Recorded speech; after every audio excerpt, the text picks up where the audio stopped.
Hello everyone, welcome to IGNOU student zone. आज की इस वीडियो में बात करने वाले फ्लेक्सिबल एक्सचेंज रेट के बारे में कि आखिर फ्लेक्सिबल एक्सचेंज रेट होता क्या है। फिक्स एक्सचेंज रेट के बारे में ऑलरेडी बता चुकी है, तो जाकर के वो वीडियो चेक कर लीजिएगा। तो चलिए बात करते हैं फ्लेक्सिबल एक्सचेंज रेट के बारे में। Under the floating of flexible exchange rate, the exchange rate is allowed to vary to international foreign market influences. तो क्या होता है कि जो फ्लोटिंग या फ्लेक्सिबल एक्सचेंज रेट होता है, ठीक है, फ्लेक्सिबल एक्सचेंज रेट को फ्लोटिंग भी एक्सचेंज रेट भी बोला जाता है। तो जो वहाँ पे क्या होता है, जो एक्सचेंज रेट होता है वो जो इतने भी इंटरनेशनल फॉरेन मार्केट के जो इन्फ्लुएंसर्स होते हैं उनके बीच में क्या करता है, वेरी करते रहता है, मीन्स बदलते रहता है, सेम कहीं पे भी नहीं होता है। मीन्स देखिए, अब फ्लेक्सिबल और फ्लोटिंग का मतलब से ही आप समझ जाइए कि वो फिक्स नहीं होता है, वो चेंजेस होते रहता है वहाँ पे, ठीक है।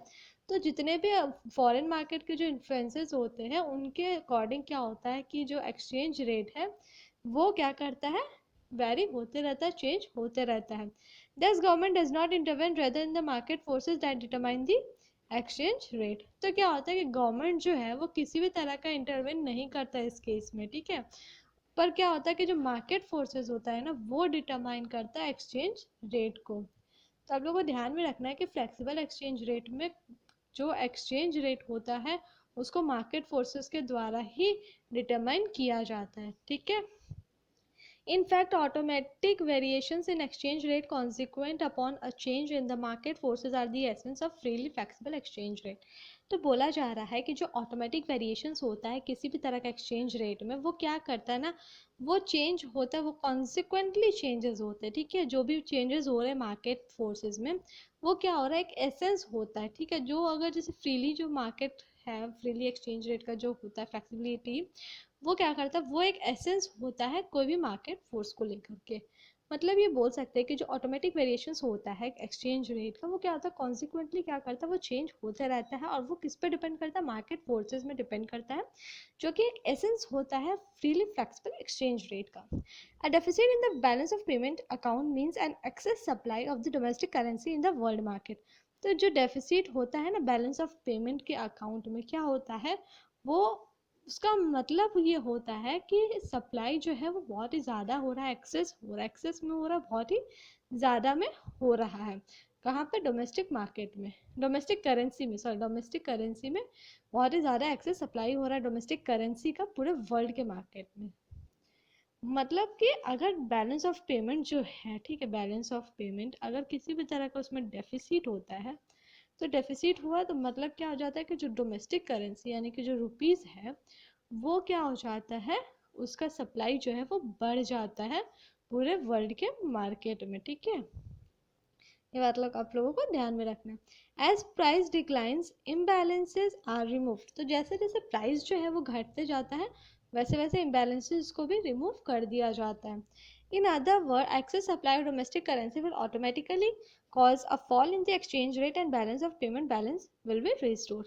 तो क्या होता है, दूसरे शब्दों में बोल सकते हैं कि जो सप्लाई होता है, जो एक्सेस सप्लाई होता है डोमेस्टिक करेंसी का, वो ऑटोमेटिकली क्या करेगा, एक्सचेंज रेट का जो वैल्यू होता है उसको घटा देगा, फॉल करा देगा, और जो बैलेंस ऑफ पेमेंट का जो बैलेंस होता है उसको रिस्टोर कर दिया जाएगा।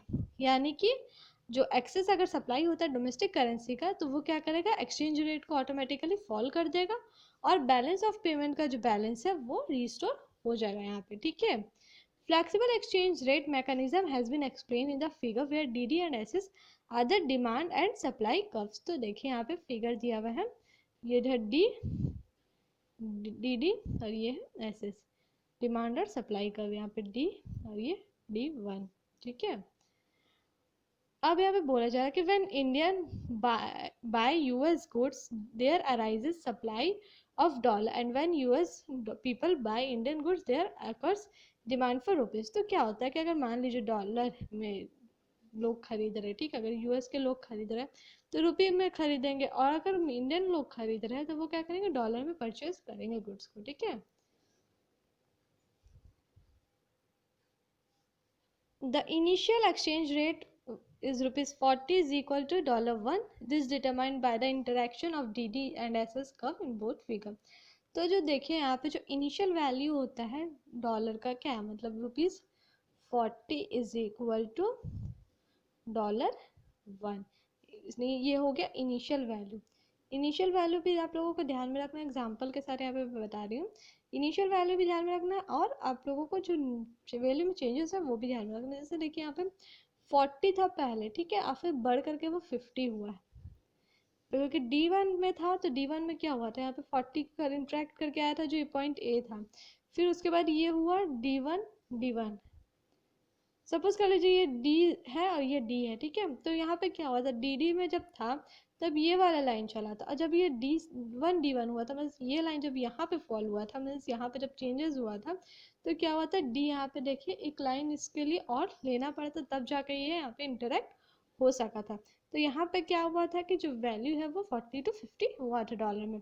अब यहाँ पे ये देखिए कि अगर यहाँ पे अगर किया जाए तो डिमांड का सपोज कीजिए ऐसे है और ये है सप्लाई का, तो इसको S से S1 करने के लिए क्या हुआ, यहाँ पे सप्लाई जो है वो नीचे गया, तो यहाँ से 40 से क्या हुआ, डाउन होकर के 30 में आ गया। तो चलिए यहाँ पे इसका एक्सप्लेनेशन भी देख लेते हैं। An increase in demand for the Indian exporter means an increase in the demand for Indian rupee। मतलब कि अगर इंडियन एक्सपोर्टर्स का डिमांड अगर बढ़ेगा तो क्या होगा, इंडियन रुपी का वैल्यू भी बढ़ेगा, ठीक है। Consequently, demand curve shifts to DD and the new exchange rate arises to ₹50 is equal to $1। तो जैसे कि मैंने बताया था कि क्या होता है कि जो डिमांड कर्व DD है वो क्या होगा, नया शिफ्ट कर जाएगा। जैसे D1 हुआ था वहाँ पे देख सकते हैं आप, फिगर में जाकर के चेक कर लीजिएगा। यहाँ पे देखिए जैसे D से यहाँ पे ये D है और ये D1 में पहुँचा था, यहाँ पे ये 40 था और यहाँ पे ये क्या हो गया था, बढ़ करके 50 में पहुँच गया था।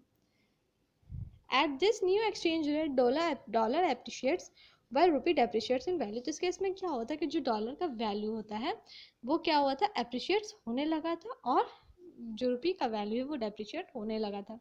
Next figure shows that the initial exchange rate is ₹40 is equal to $1। तो दूसरा फिगर है वहाँ पे बताया गया था कि जो ₹40 है उसका वैल्यू डॉलर के हिसाब से देखा जाए तो $1 है। Supply curve shifts to SS1 in response to an increase in demand for US goods. तो जो सप्लाई कर्व है वो क्या हुआ था, SS से S1 में पहुंच गया था। मीन्स देखिए SS यहाँ पे ये था और उसको बढ़ा करके यहाँ पे S1 तक ले गया था। फिर क्या हुआ था कि supply curve shifts to SS1 in response to an increase in demand for US goods. यहाँ पे क्या हुआ था कि US गुड्स का जो डिमांड था वो बढ़ गया था।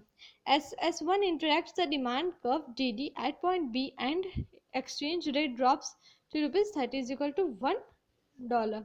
तो क्या हुआ था कि जो SS है यहाँ पे, ठीक है, वो क्या हुआ था, वो हुआ था S1 तक गया था। यहाँ पे क्या हुआ था, देखिए यहाँ पे 40 में था जो यहाँ पे 30 में आ गया था, यानी कि 10 रुपीज़ का यहाँ पे लेस हुआ है। तो इसका मतलब यहाँ पे ये होगा कि डॉलर जो है वो डेप्रिशिएट किया और इंडियन रुपी जो अप्रिशिएट किया। तो आप लोगों को ये बात, एक चीज़ आप लोगों को ध्यान में रखना है कि यहाँ पे जो फर्स्ट फिगर के बारे में जब बात हुआ था तो डॉलर क्या हुआ था, डॉलर अप्रिशिएट हुआ था और इंडियन रुपी का वैल्यू जो है वो डेप्रिशिएट हुआ था। ये लाइन पे आप लोगों को ध्यान देना। और जब सेकंड फिगर की बात करें तो उसके इसमें क्या हुआ था कि जो डॉलर है वो डेप्रिशिएट किया था, इंडियन रुपी जो है वो अप्रिशिएट किया था, ठीक है।